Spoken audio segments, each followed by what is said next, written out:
Mga kapatid, bumuhos ang pakikiramay at pag-alala mula sa mga artista at personalidad para sa yumaong si Pope Francis. Ang Pinoy actor na si Richard Yap nag-post ng picture nila ng Santo Papa. Blessings daw na na-meet niya sa personal si Lolo Kiko.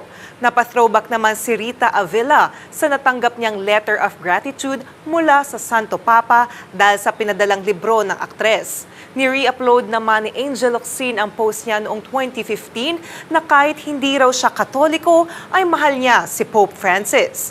Nag-post din si Saving Grace actress Janice de Belen ng litrato ng Santo Papa.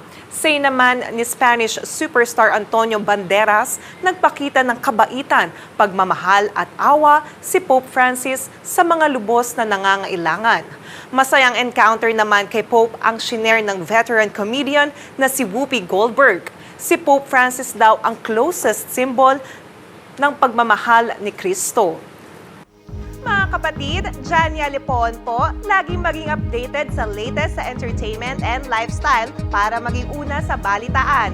Bisitahin at mag-subscribe na sa social media pages ng News 5.